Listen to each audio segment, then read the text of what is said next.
And I mean, that would take a lot of programming, trust me, it would. But it can be done.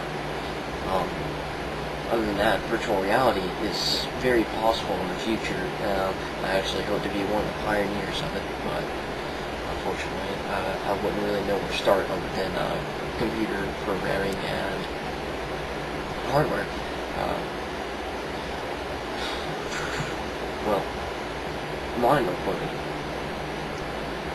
is technically taking the brain, preserving it, and being able to figure out a way, just like, you know, how you do with your body, your brain sends the message, and for mind uploading is that the machine or whatever it is that's receiving these messages can read that and implant that into a virtual reality environment.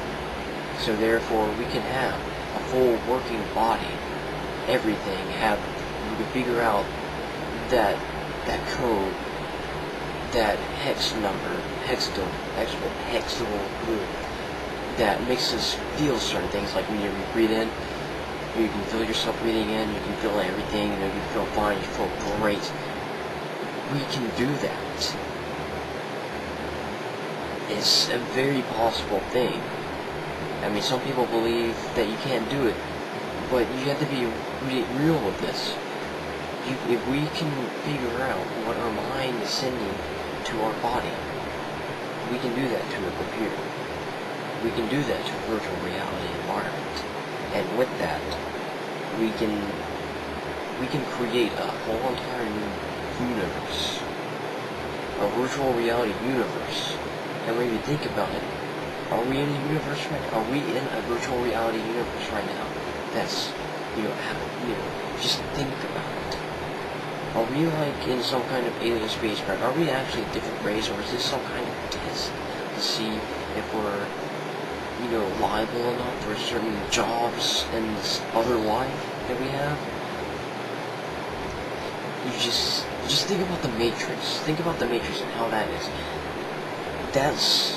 It's a hard thing to kind of fathom, but I believe it could be completely possible that we are all hooked up to machines right next to each other, or that we are actually machines ourselves.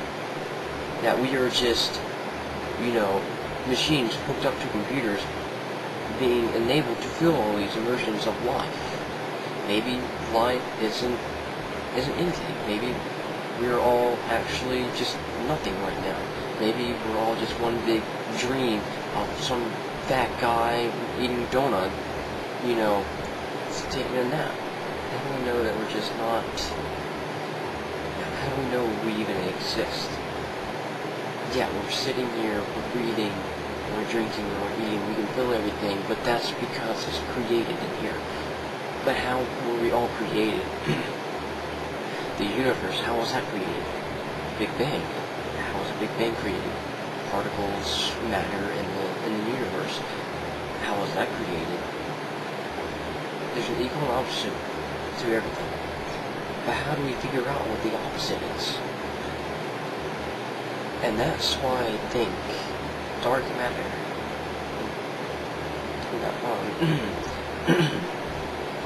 dark matter and dark energy, or black energy, I can't remember which one to call it.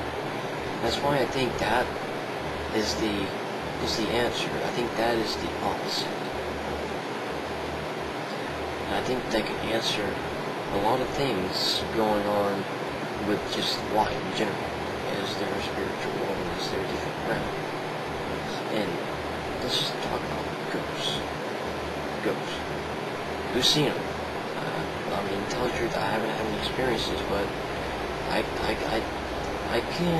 can see something being haunted. It's an unbelievable thing until you experience it. I haven't really experienced it except for maybe once, whenever my window just opened when I was watching it, and I couldn't really explain how it was opening, because I know that the only thing that was near the window was one of my cats, but I can't open that window. It's about rusted to hell, and it takes, you know, a little bit of strength for me to actually get it open, and it just opened it right up. You know, I saw it happen, but I couldn't explain how it was doing that or why. And that's why I kind of, you know, I have my skepticism about spiritual things and scientific things. There's a lot of things that science can prove, but it can't prove spiritual things. But nor can spiritual things be proven by anything. So it's a really hard thing to really get into. But once explained, I believe that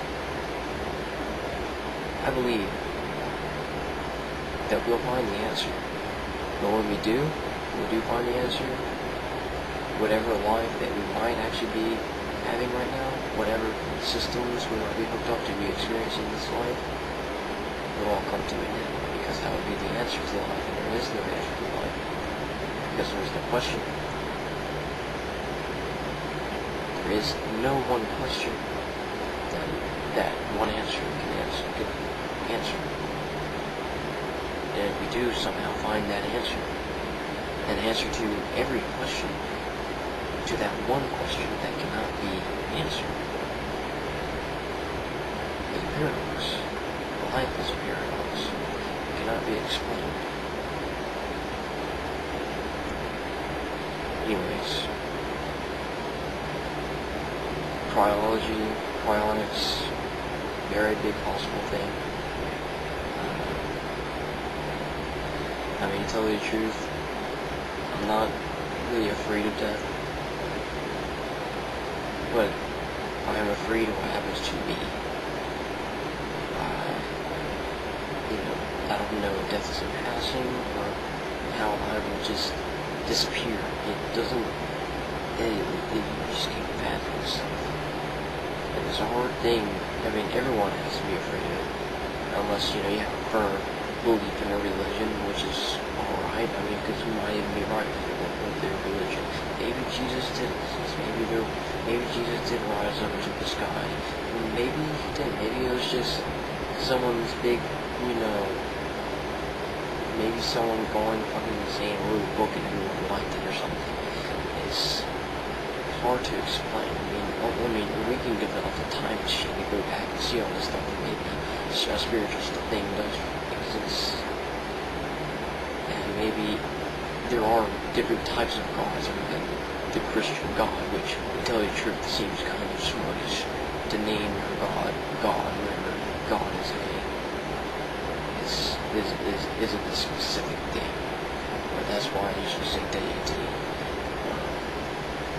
But anyways, I have a lot of things to say, a lot of things to talk about, and I mean, I'm pretty sure I can fit more things into more subjective things, and, you know, generalize everything, put everything down to subjects. But I mean, as long as you guys are interested in hearing my ranting.